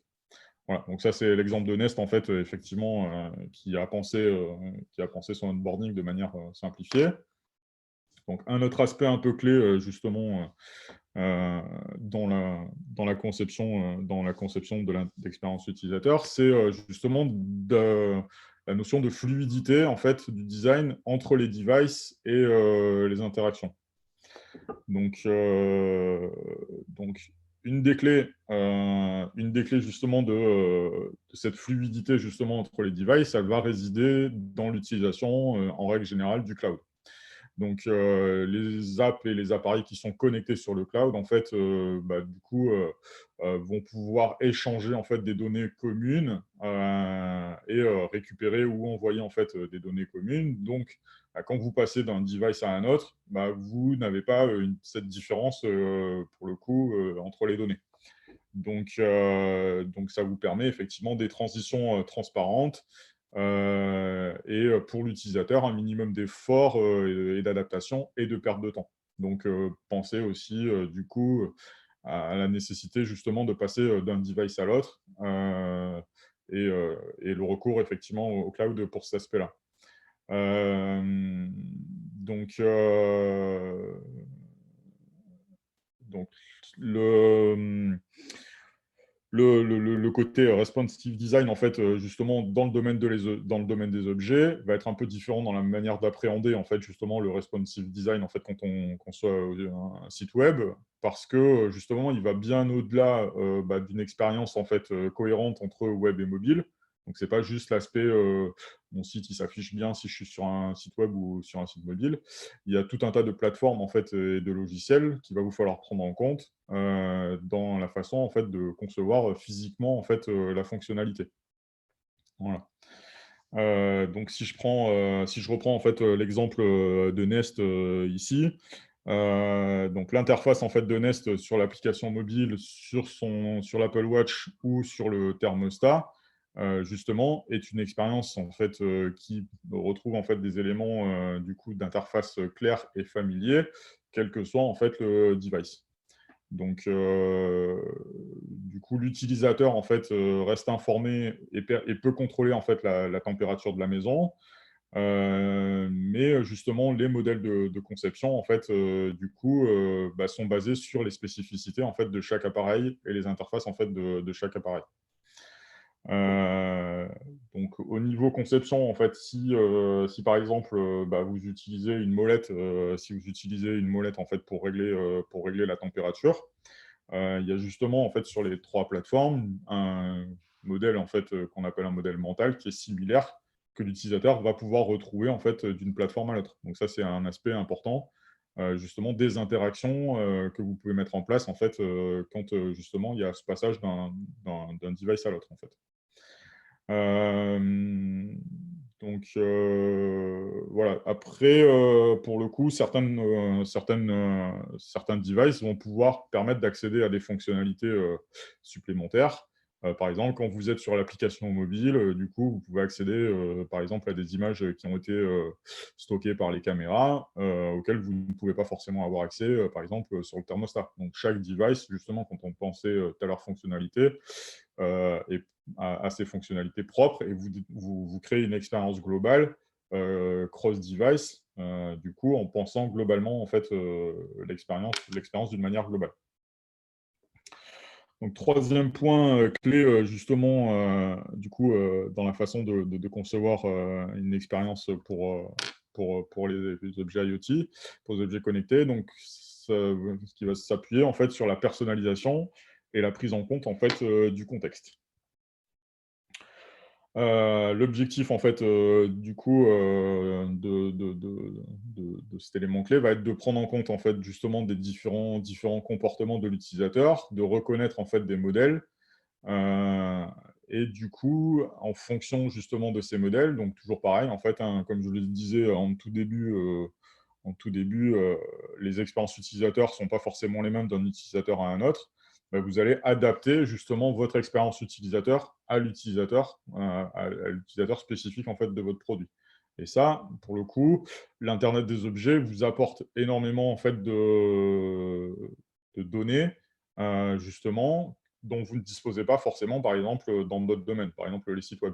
Donc l'Internet des objets, justement, carbure pas mal, en fait, justement, aux données utilisateurs. Et ces données utilisateurs, l'idée, c'est de s'en servir pour produire, en fait, une expérience plus raffinée, en fait, et plus spécifique à chaque utilisateur. Donc l'IoT, c'est vraiment le domaine dans lequel, en fait, qui peut exceller, justement, dans le domaine, en fait, des données. Dans les exemples en fait, que je propose ici, les voitures intelligentes en fait, qui vont reconnaître par exemple, vos schémas de conduite quotidienne et se souvenir par exemple des meilleurs itinéraires ou personnaliser, par exemple l'interface ou la musique jouée en fonction de l'utilisateur. Donc il y a un identifiant, unique en fait du conducteur qui va permettre de procurer une expérience, utilisateur qui est propre au conducteur. Donc d'adapter quelque part l'expérience utilisateur, au conducteur. Donc là, c'est l'exemple des chaussettes connectées, qui vont permettre, via plein de capteurs, donc elles sont bourrées de capteurs en fait, qui vont vous donner des données en fait sur le parcours du coureur, les mouvements des semelles et rendre compte justement, de l'efficacité, de l'entraînement. J'ai essayé de chercher un peu des objets connectés auxquels on ne pense pas forcément à tous les 4 moments. Donc voilà, les chaussettes connectées. Nest, Et les ouais. chaussettes connectées, ça calcule aussi le taux de transpiration ou pas? Je saurais pas forcément te dire parce que j'en ai pas, mais pour le coup, ça calcule essentiellement, oui, les battements cardiaques. Alors, Sensoria, ils développent, aussi, pour le coup, un écosystème avec des t-shirts, avec des capteurs intégrés, donc ils font des chaussettes et je crois, différents vêtements, en fait, du coup, qui comportent des capteurs, connectés. Donc là, c'était pour le côté un peu fun, c'est que je connaissais pas non plus, pour le coup, vraiment, les chaussettes connectées. Ouais, c'est vrai que Mais c'est assez original. voilà, mais pour le coup, c'est un petit peu, l'objectif, c'est-à-dire que, du coup, l'objectif du produit, c'est de fournir des informations basées, sur le profil spécifique, de l'utilisateur, donc des zones de pression. Alors pour le coup, ça sert beaucoup plus à des sportifs qui font de l'entraînement que, on va dire aux sportifs, enfin à la personne lambda, mais j'imagine qu'il y a des catégories de sportifs, que pour le coup, qui peuvent être intéressés par les informations, pour le coup. Donc ouais, si on revient à Nest, en fait, le thermostat connecté, lui, il va apprendre de vos habitudes, de vos horaires, pendant lesquels vous êtes chez vous, de la température que vous avez l'habitude de mettre, je sais pas, le soir quand vous rentrez chez vous et de manière intelligente, il va apprendre de tous vos com enfin de tous ces comportements-là et vous fournir justement une expérience, personnalisée. Justement, au moment où vous, ouvrez, la porte d'entrée, pour le coup, il monte le chauffage et il va déterminer, de manière spécifique, quelle est la température que vous considérez comme la plus confortable. Des gens, qui sont très bien, à 21°, d'autres qui, préfèrent, 19°. Donc justement, en gros, il va, apprendre de vos réglages et lui tout seul ensuite, au bout d'un certain temps, du coup, il va, proposer une expérience qui est beaucoup plus, personnalisée. Heu, donc heu, donc heu, donc de la même façon, en fait, par exemple, Alexa, chez Amazon, se base sur, la reconnaissance, en fait, de la voix et de l'auto-apprentissage pour identifier ses différents utilisateurs, ajuster ses fonctionnalités, adapter les dialogues, en fait, justement sur la base, du coup, des données utilisateurs et permettre, en fait, l'utilisation de certaines skills ou pas en fonction, justement de l'utilisateur, qui utilise le Alexa. Voilà, il ne va pas forcément fournir les mêmes réponses, si c'est, votre enfant, en fait, qui l'interroge, que, si c'est vous. Donc il y a justement cette personnalisation aussi, basée sur la reconnaissance de la voix et l'auto-apprentissage. Donc voilà, alors, oui, on parlait, aussi, de contexte et de personnalisation. Le contexte aussi, va jouer un rôle important. Donc, pour revenir aux premières slides, en fait, que je montrais, il y avait 3 éléments clés, en fait, du coup, dans le dans l'UX. Donc je parlais effectivement de contexte, d'utilisateur et de contenu. Donc là, on s'en aperçoit, très bien. Donc là, on est sur la personnalisation liée à l'utilisateur. Il y a le contexte, en fait, qui va, effectivement, intervenir dans la personnalisation de l'expérience utilisateur. Donc par exemple, du coup, l'expérience utilisateur basée sur le contexte, elle permet, justement de s'assurer que, l'appareil, en fait, que c'est le bon appareil qui répond justement, au bon contexte. Donc, par exemple, du coup, vous allez, lorsque vous êtes en déplacement, avoir une information sur votre Apple Watch. Lorsque vous êtes en voiture, c'est votre assistant numérique, en fait, qui va vous fournir l'information. Quand vous êtes au travail, en fait, c'est, du coup, votre interface web, sur votre ordinateur. Et quand vous êtes dans le confort de la maison, c'est Alexa qui prend le relais. Voilà. Donc pareil, voilà. Toujours le contexte, en fait, en fonction de là où se trouve l'utilisateur et de délivrer une expérience utilisateur, du coup, qui est personnalisée en fonction du contexte. Quatrième aspect un peu clé, quatrième aspect clé du coup de l'expérience utilisateur, c'est d'avoir une expérience par espace. Donc l'un des principaux problèmes justement dans la conception d'expérience utilisateur pour l'IoT va consister à minimiser les écarts entre le monde physique des appareils connectés et créer en fait une expérience fluide justement à travers les éléments en fait du système. Donc réduire ce gap en fait entre justement le monde physique qui est le monde avec lequel vous créez un lien via votre objet et, justement et cet objet. Donc justement, un des défis justement d'une expérience utilisateur, de la création d'expérience utilisateur, justement va consister à intégrer différents composants indépendants dans une solution unique, tout en préservant en fait sa fonctionnalité et sa fiabilité. Donc là, je prends l'exemple en fait des lunettes connectées pour cyclistes Solos. Dans l'expérience utilisateur, l'affichage en fait dans le viseur va n'afficher comme information que un profil terrain, une puissance. Donc on va afficher assez peu d'informations. En opposition, du coup, sur l'application à laquelle vous vous connectez, du coup, lorsque vous êtes rentré, dans l'application, vous allez disposer de beaucoup plus d'informations. Il y aura des stats beaucoup plus détaillées.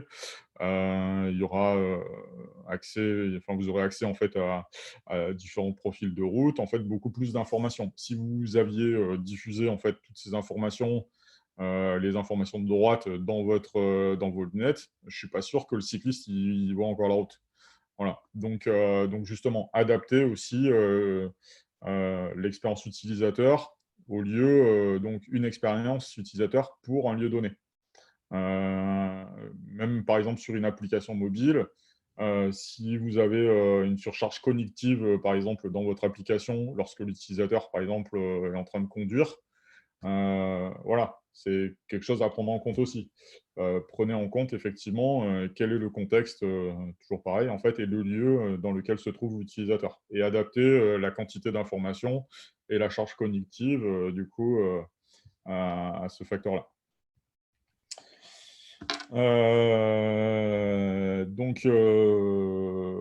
Toc toc. Alors, c'est parce que je suis en train de relire mes notes à côté.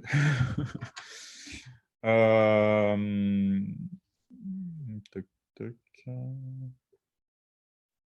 Voilà, donc pour en revenir aux lunettes, en fait, effectivement, dans le même temps, donc tout ce qui est analyse historique de mesures, journaux d'activité et données plus complexes, elles, vous les stockez au passage et vous les affichez en fait ensuite dans l'application. Et les lunettes n'affichent que tout ce qui est fréquence cardiaque, vitesse, et distance et navigation.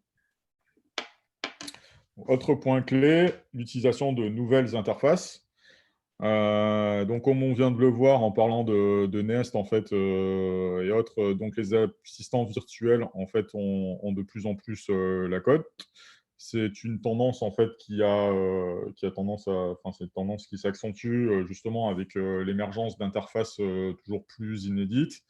Et dans le contexte de l'Internet des objets, du coup, c'est une tendance qui va vous permettre de créer de nouvelles opportunités de création de meilleures expériences utilisateurs et potentiellement de nouveaux défis. Donc, tout à l'heure, on parlait effectivement pour certains d'entre vous dans vos objets d'interface utilisateur. Peut-être que la meilleure interface utilisateur, c'est peut-être tout simplement de ne pas en avoir. Donc Alan Cooper, en fait, qui est un designer d'interaction reconnu, puisqu'il a conçu la base Visual Basic. Et il a maintenant une boîte, en fait, effectivement, dans le domaine du design d'expérience utilisateur qui est réputée. Qui lui dit aussi cool soit votre interface, de toute façon, moins il y en a, mieux ce sera. Et Golden Krishna, qui travaille au service R&D stratégie de Google, qui a écrit un bouquin sur le fait que la meilleure interface utilisateur, c'est justement en fait de ne pas avoir d'interface utilisateur. Et c'est ce qui montre en fait aussi toute la différence entre l'expérience utilisateur et l'interface utilisateur. Donc, j'en reviens effectivement aux assistants virtuels en fait, qui se déclinent aujourd'hui dans 3 grandes familles, donc Amazon, Google et Apple.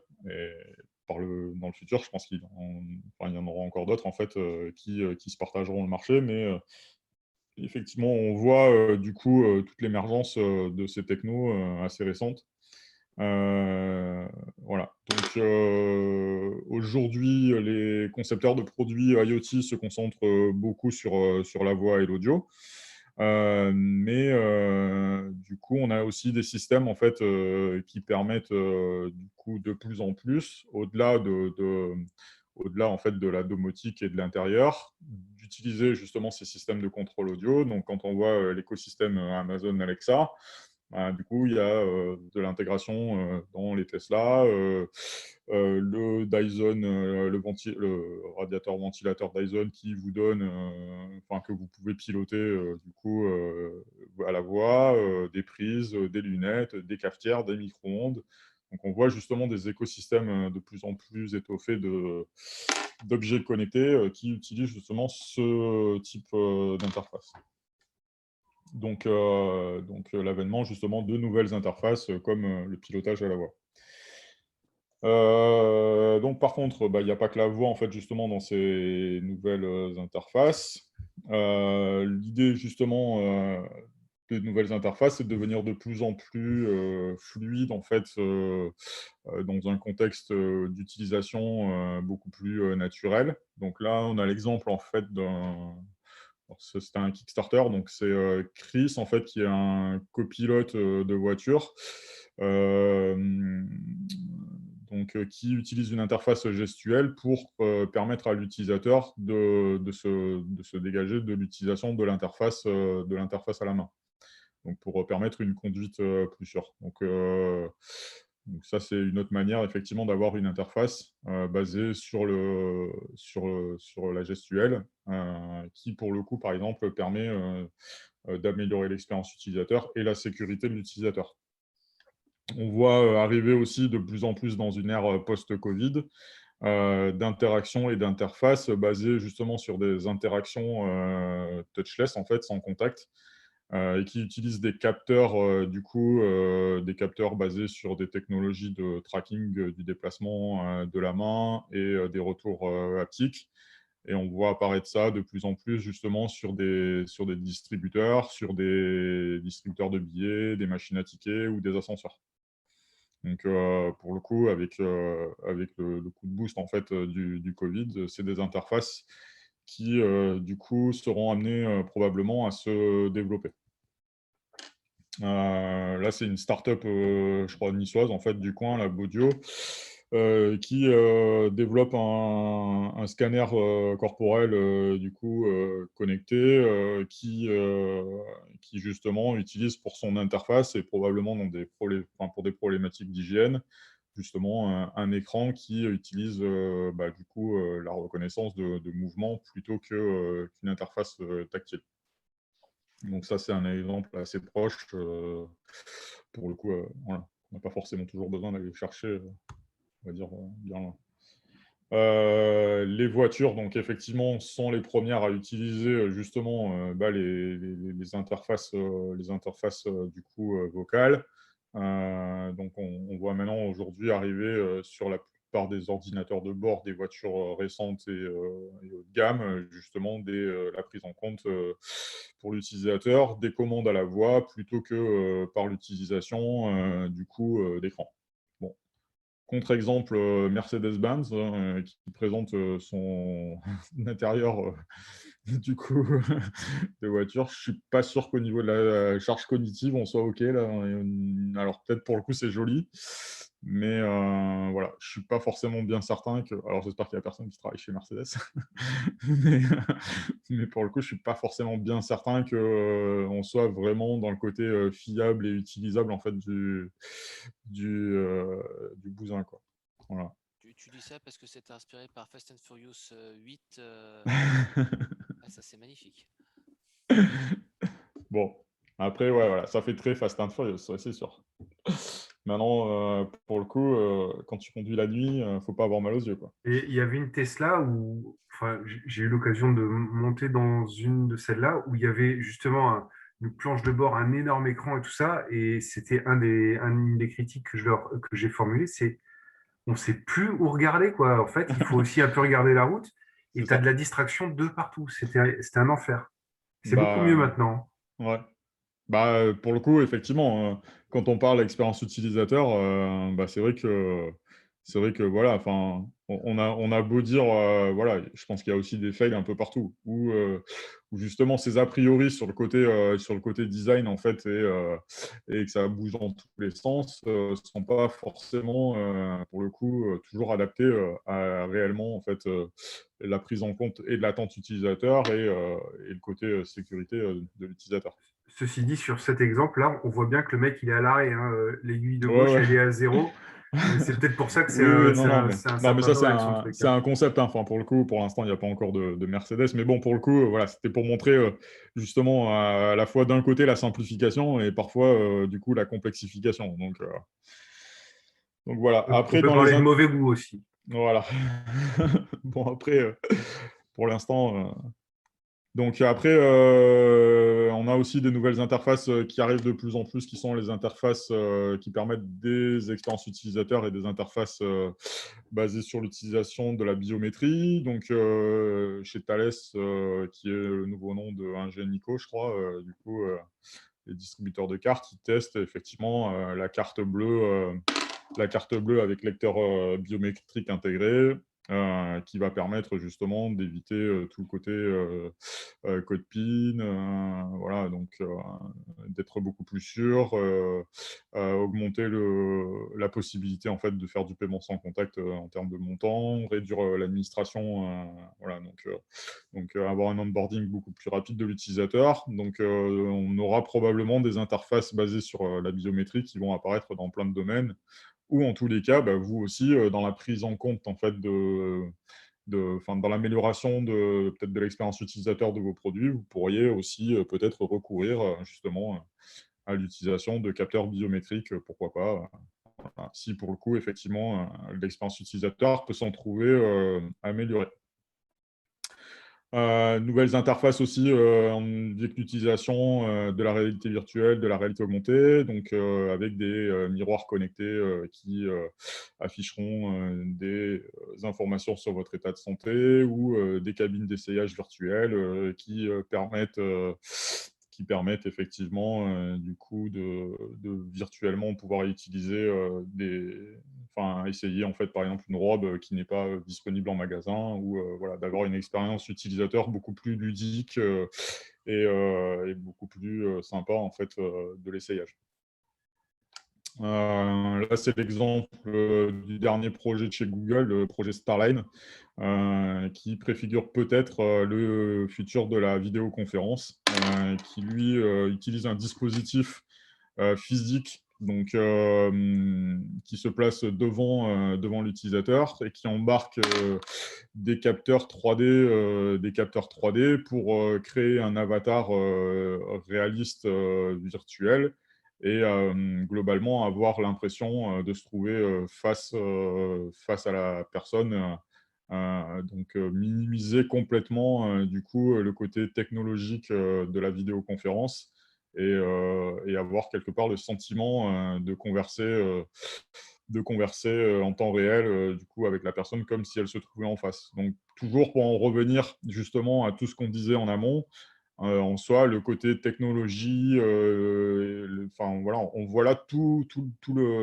tout le champ en fait, du recours justement aux différentes disciplines de l'expérience utilisateur, à la fois dans la conception du mobilier, dans l'électronique, dans la mécanique, voilà, dans le design industriel, l'utilisation aussi de technologies et des algorithmes en fait, qui vont permettre de modéliser l'avatar en temps réel et de manière réaliste. Donc on voit vraiment tout ce lien et c'est toutes ces disciplines en fait, et tous ces éléments qui vont contribuer à créer cette expérience utilisateur aujourd'hui un peu futuriste, mais qu'on pourrait considérer comme étant ultime par rapport aujourd'hui aux technologies de vidéoconférence existantes sur le marché.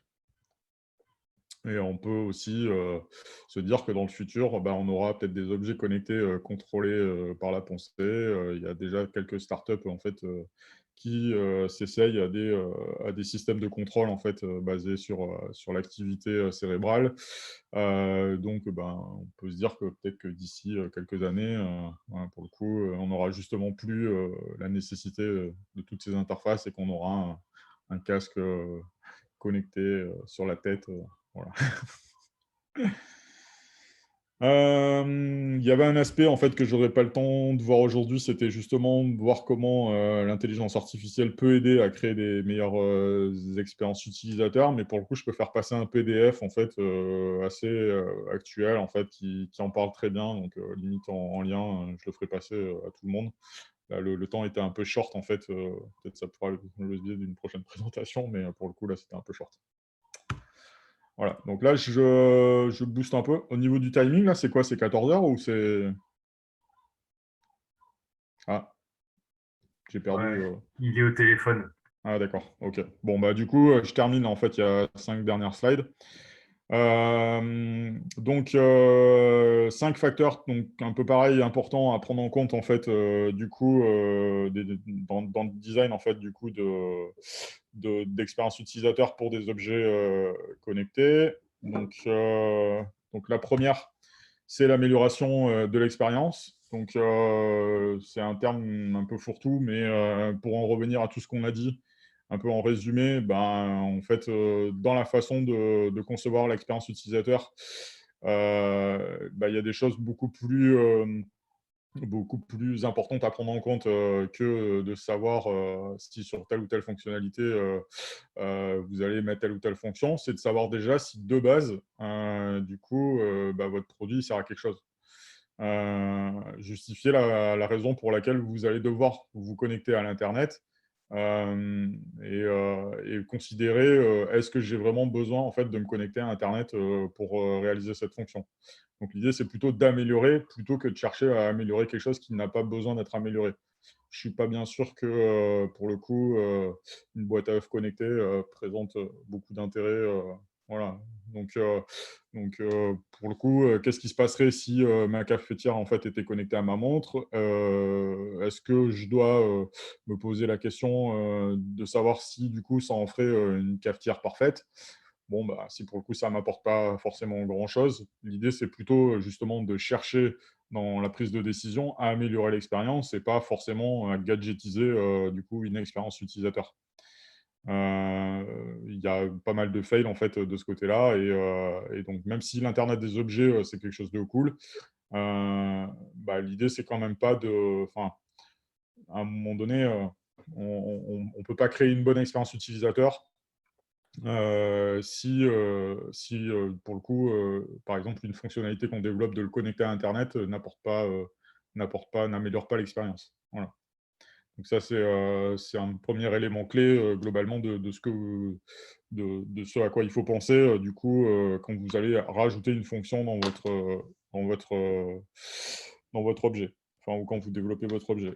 2e aspect, c'est que, du coup, votre objet, il va devoir, aussi fonctionner, localement parce que, il se peut qu'il y ait plus, d'accès à internet. Un accès à internet, c'est pas quelque chose de permanent et quand vous concevez, en fait, votre objet connecté, il faut partir du principe que la connexion internet, elle est pas forcément, permanente.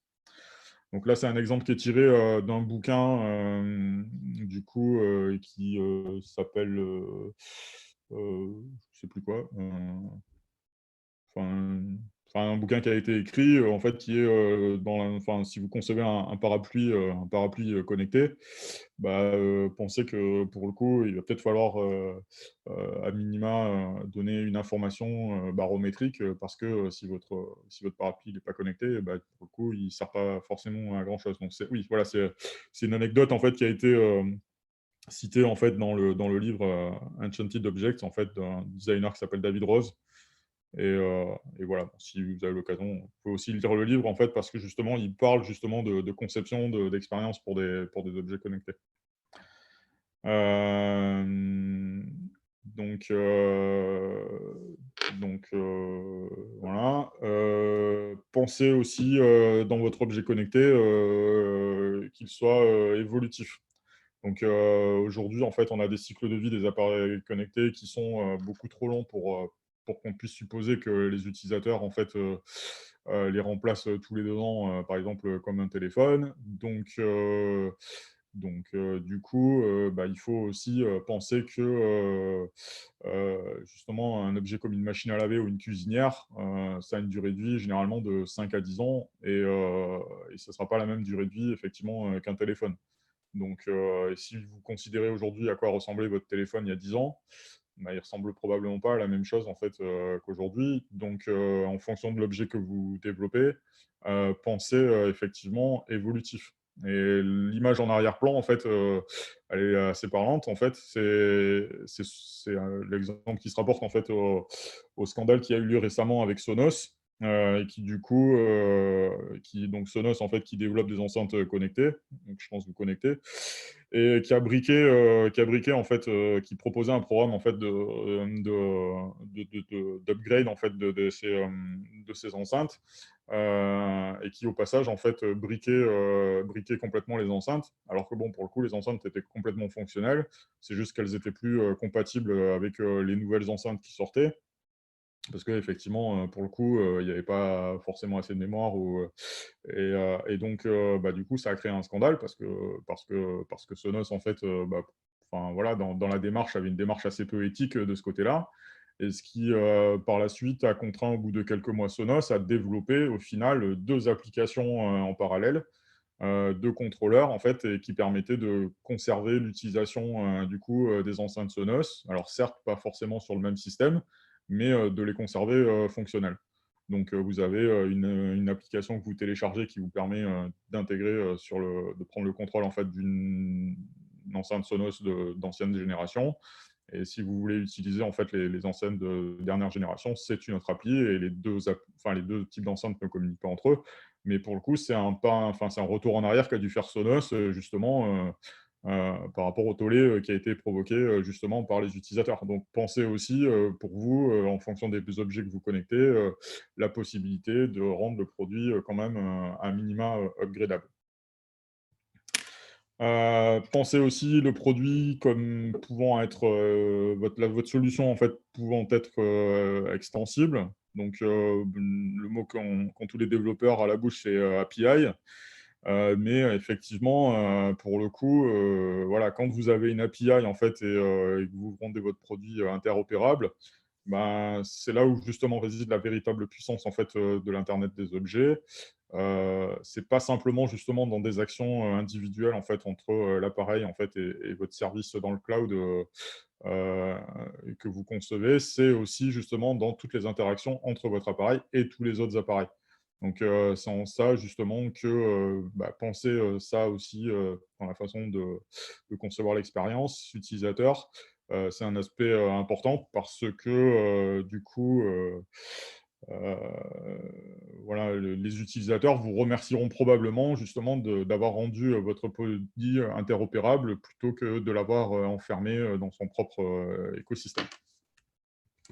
Ouais, et dernier aspect important dans la prise de décision, de vos fonctionnalités, liées à vos choix, aux choix que vous pourriez faire dans vos objets, connectés. Donc c'est le côté, sécurisé de l'objet, parce que, aujourd'hui, en fait, dans la prise de décision et dans l'aspect contribution à l'expérience utilisateur. C'est un aspect aujourd'hui important. Donc, si on demande à n'importe quel utilisateur qui a vu son babyphone piraté si, pour le coup, il a une expérience utilisateur qu'il a trouvée, on va dire, intéressante, enfin, pour le coup, je pense que pour le coup, l'expérience sera plutôt négative. Donc, concevoir la sécurité, en fait, dès le départ. Et on attend justement des concepteurs d'expérience utilisateur qui soient à minima capables de mettre en avant, justement, de mettre en œuvre, en fait, les dernières mesures de sécurité et de comprendre au moins les principes de base, en fait, du coup, de la sécurité pour protéger à minima les intérêts des utilisateurs. Voilà. Donc voilà. Donc ça, c'était les 5 aspects clés, du coup, dans votre processus de décision, en termes de fonctionnalités, les choix que vous pourriez avoir à faire, en fait, du coup, dans vos fonctionnalités au niveau des objets connectés. Voilà. Donc, en conclusion, le processus, en fait, de conception d'une expérience utilisateur, c'est quand même un processus qui est assez complexe. Bon, voilà, enfin, pour le coup, penser un petit peu tous ces éléments-là en amont, savoir comment on pense une expérience utilisateur autour des objets connectés. Voilà, je pense, enfin, voilà, j'espère avoir fait un petit peu le tour, en fait, du coup, des facteurs qui doivent pouvoir être pris en compte. Voilà, parmi tous les challenges, en fait, auxquels on est confronté quand on conçoit pour des objets connectés. Voilà, donc j'aborderai pas la dernière partie sur le prototypage. Ça sera peut-être l'objet d'une prochaine présentation sur toutes les méthodes en fait qui permettent justement d'itérer du coup dans le domaine du prototypage. Voilà, donc c'est peut-être un peu de teasing peut-être sur une prochaine présentation. Voilà, bon j'ai terminé moi ma présentation. Il est 13h51, donc c'est un petit peu la fin. Alors pour le coup, est-ce qu'il y en a certains qui ont des questions? Ouais, Florent, tu disais que l'interface gestuelle, pour se passer de l'interface à la main, c'était pas déplacer le problème sans le résoudre. Ouais, dans la Euh, bagnole, là, si tu dois faire des gestes comme ça te fait quand même lâcher le volant. Donc c'est vrai que pour moi, je trouve que l'interface vocale, elle est mieux. Parce alors, du que, coup, ouais. Alors, l'interface vocale est probablement mieux. Après, toujours revenir, en fait, enfin, limite, je veux pas forcément évaluer le produit, c'était pour présenter, en fait, un type d'interface. Toujours revenir à la notion, en fait, de mémorisation qui est liée à l'expérience utilisateur. C'est que, pour le coup, est-ce que si à un moment donné, c'est une action qui est facilement mémorisable par l'utilisateur et que, pour le coup, une fois qu'il a mémorisé, du coup, sa charge cognitive, elle s'en trouve améliorée, pour le coup, vous aurez amélioré l'expérience utilisateur. Maintenant, c'est vos tests utilisateurs et votre connaissance en fait, des utilisateurs qui vont peut-être vous permettre, pour le coup, de le comprendre ou pas. Voilà. Moi, c'est dans la démarche, c'est une présentation en fait, d'une expérience possible utilisateur. Peut-être qu'effectivement, tu as raison de dire que cette expérience-là est peut-être pas forcément la meilleure comparativement à une autre expérience. Et c'est tout l'intérêt des notions en fait abordées, c'est de montrer que elles pourraient être intéressantes si votre onboarding en fait il est bien fait, si vous avez effectivement des bons retours utilisateurs sur pour le coup le fait que il suffit par exemple de peut-être se limiter à 2-3 gestes pour utiliser l'interface. Peut-être qu'au final, vos tests utilisateurs montrent qu'en vrai, une interface vocale est tout aussi adaptée. bah, Enfin, parfois, c'est une fausse bonne idée, quoi, adapté. tout Voilà, simplement. il peut arriver qu'il y ait des fausses bonnes idées. Enfin, ça arrive même assez souvent. Mais ça, c'est aussi le travail, en fait, justement, quand je parlais du travail à la fin de prototypage que je n'ai pas abordé ici, qui consiste justement dans une démarche, en fait, du X, d'établir justement un process itératif qui va justement consister à produire, tester, corriger, retester pour avoir le produit en fait le plus mature possible. Et ça correspond parfaitement en fait à la démarche justement de création d'une expérience utilisateur tout en s'appuyant justement sur la connaissance en fait de vos utilisateurs et la recherche que vous pouvez faire en permanence sur vos produits. Bah, c'est vous qui évaluez si c'était une bonne idée ou pas. Voilà. Mais en tous les cas, heu, voilà, ça contribue à la démarche.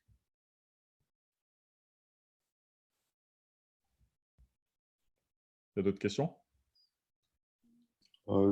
Si oui, j'aurais juste un élément en plus. C'est en termes de sécurité. Euh, j'ai vu passer une info il y a 2, 3 jours, je pense que c'est sur Twitter, c'est Mmh. au sujet de Tesla, justement, qui va assumer, enfin qui vient de passer en mise à jour, la surveillance assumée des conducteurs. Mmh. Je pense que c'est quelque chose qui a été poussé par le gouvernement, enfin par la sécurité, de façon à pouvoir débrayer la conduite autonome. Donc le fait d'assumer les chauffeurs, je pense que c'est un gap en termes au niveau de la surveillance des utilisateurs et qu'il faut simplement assumer, de voir ça aussi au niveau de la législation. Quelle est la Mmh. différence entre surveillance de sécurisation et surveillance d'analyse? Ouais, de toute façon, quand on voit en fait les liens étroits entre justement, en fait, quand on parlait de contexte, l'aspect politique fait partie du contexte. C'est-à-dire que voilà, moi, j'avais pas forcément le temps d'aborder tous les aspects contexte, mais quand on parle de contexte en fait en termes d'expérience utilisateur, le contexte réglementaire est un facteur très très important en fait de la création d'une expérience utilisateur. Donc, Mais je pensais surtout en termes de sécurité, oui, de sécurité aussi, mais justement, d'automatisme, ouais, ouais. d'automatisation. Ouais, ouais, mais justement, pour en revenir à la notion, en fait, à la slide sur les contextes, voilà, l'aspect sécurité, en fait, c'est un aspect important, mais dans la partie contexte, une expérience utilisateur peut être très fortement liée à un contexte réglementaire aussi. Ouais, voilà. Oui. Mais ça a un rapport justement avec le slide sur la mise à jour, sur les updates, c'est-à-dire Mhm. de comment faire la mise à jour d'un système, que ce soit par le cloud ou quelque chose, mais Mhm. que la sécurité d'un objet, enfin, qu'il soit, voire même déconnectable à distance. Enfin, de Mhm. prendre en compte qu'on sécurise l'utilisateur, même, Mhm. de certaine façon, ou qu'on le surveille, qu'on peut utiliser ses propres capteurs pour Ah oui, de toute façon, détecter des enfin, incendies pour ou... le coup, autant c'est une opportunité aujourd'hui de pouvoir collecter des données sur vos utilisateurs pour concevoir des produits qui vont offrir plus de personnalisation. Mais c'est un des enjeux aujourd'hui des expériences utilisateurs dans les objets connectés, c'est qu'est-ce que vous faites des objets, comment vous pensez aussi l'expérience utilisateur pour que votre utilisateur soit rassuré quant à l'utilisation des données que vous collectez sur lui. Donc, pour le coup, voilà, ça fait partie de l'expérience, Ouais, sachant que enfin, de l'amélioration de l'expérience utilisateur. c'est complètement exponentiel parce que ça Mmh. rejoint aussi la mutualisation, parce que les capteurs vont être mutualisés. Mmh. Donc, ça veut dire d'accepter de vivre vraiment en communauté et que tous les capteurs soient mutualisables Mmh, aussi. tout à fait. OK. Il y a d'autres questions, du coup?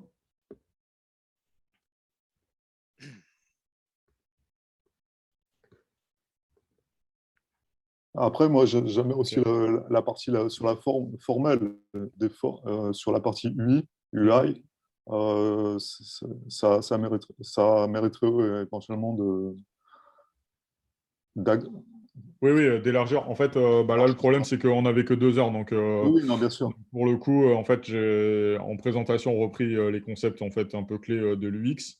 Après, j'ai pas du tout abordé en fait les méthodologies justement liées au design UX, les tests utilisateurs, comment en fait on conçoit une expérience utilisateur from scratch.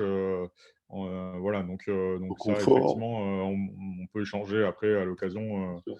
dessus au lab ou autre sur ces aspects-là. Bon là, effectivement, c'était vraiment dans le cadre du TOX, d'aborder des notions qui étaient spécifiques à l'UX dans le domaine des objets connectés. Mais effectivement, enfin, après, je ne sais pas quelles étaient forcément peut-être les attentes de chacun Non, non, bien par sûr, non, rapport à la presse, mais c'est vrai que pour le coup, oui, voilà, j'ai pas forcément les mêmes notions se rapportent à la conception d'interface et nécessiteraient pour le coup encore plusieurs heures, effectivement, par rapport à la façon dont on conçoit une interface, euh, même pour un objet. Mais pour le coup, déjà, il y a des concepts assez essentiels, en fait. Euh, Enfin, voilà, l'idée, c'était plutôt de casser peut-être des a priori, en fait, et des idées reçues. Aujourd'hui, s'intéresser, en fait, au domaine de l'expérience utilisateur, c'est s'intéresser à ces trois domaines. Donc, il y a de la recherche parfois ou de la connaissance peut-être à avoir sur même, du coup, des facteurs psychologiques. Enfin, voilà, il y a des blogs, en fait, ou des sources d'informations, par exemple, sur les aspects cognitifs, en fait, les neurosciences ou autres, en fait, auxquels on peut s'intéresser quand on est curieux dans le domaine de l'UX. Donc, à la fois faire de la veille dans le domaine de la technologie, mais aussi, on peut faire aussi de la veille, justement, sur des aspects liés aux facteurs psychologiques et puis aussi faire de la veille dans le domaine créatif. euh, Analyser un peu et faire de la veille sur des tendances de ce qui peut se faire dans le domaine de la créativité. Voilà. Mais pour le coup, après, c'est aussi dans une démarche globale, dans une équipe projet qui va de manière commune en fait avoir la responsabilité de l'expérience utilisateur d'un produit. Bah, vous allez retrouver des gens qui sont plus créatifs, d'autres qui sont plus techno et d'autres qui sont plus sur les facteurs humains et psychologiques. Mm. Alors, quand je parlais de formel, c'était au niveau des matériaux, voire au niveau de l'ergonomie directement, de Ah oui, l'ergonomie oui. des matériaux. Ouais, ouais, bah, de toute façon, là, en fait, quand on voit justement toutes les disciplines qui rentrent en ligne de compte, bah, voilà, il y a effectivement tout plein d'aspects qui peuvent intervenir et aussi, effectivement, le côté architectural, design mécanique, design industriel, en fait. Ouais.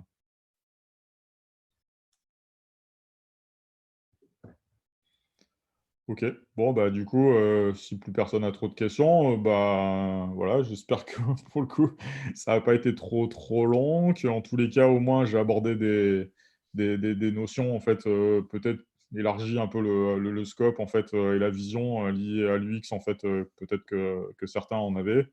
Voilà, et puis au plaisir d'échanger avec vous, même sur ces aspects-là, à l'occasion, au lab, voilà.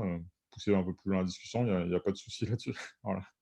Merci beaucoup, Paul. Ouais, comme tu l'as dit, c'était très très riche et ouais, ça a permis peut-être. Alors moi qui viens d'un monde très plus back-end que front-end, ça permet de mieux se rendre compte des contraintes et des écueils à éviter. En Ouais, particulier, ouais, mais éviter d'en mettre trop.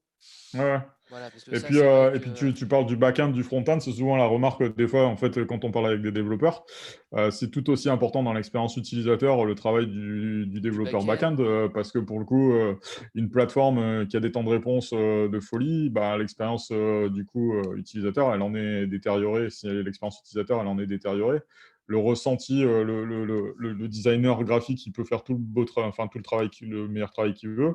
Si derrière, en fait, il y a un back-end en fait, qui tient pas la route, ben, c'est globalement, ça. le ressenti, il va être mauvais. Donc, c'est vraiment comprendre en fait que l'expérience utilisateur, c'est vraiment pas que le travail Ouais, c'est le d'un travail de UI tout le monde. designer, mais c'est le travail de tout le monde en fait. Voilà. Et puis je pense que moi le premier, on aura des questions plus spécifiques sur les projets à te poser bientôt. Ouais, ouais, pas de souci. Ça Ok. marche. Bah, et merci à tout le monde d'être Bon, venu. bah ouais. N'hésitez pas à lâcher un pouce. Non, par contre, voilà, si ça vous a plu, il faut surtout le dire parce que Paul fait partie des bénévoles qui prennent du temps pour faire des présentations pour le Tox. Donc n'hésitez pas à le dire parce que ça fera toujours plaisir. Et aussi, au passage, pensez à mettre à jour la page sur sofa.tv de votre projet, parce que c'est important. Si vous avez des questions là-dessus, vous n'hésitez pas à me contacter. Voilà, puis n'hésitez pas à venir, hein, on est rouvert de manière normale, donc vous réservez votre créneau sur sofa.tv et vous pouvez venir à peu près quand vous voulez. Voilà. Ok. Bah, merci à tous. Ça marche. Allez à tous. Merci, merci. Au revoir. Merci Paul, c'était fantastique. Tchuss. À bientôt. Bye. À la prochaine. Ciao, ciao.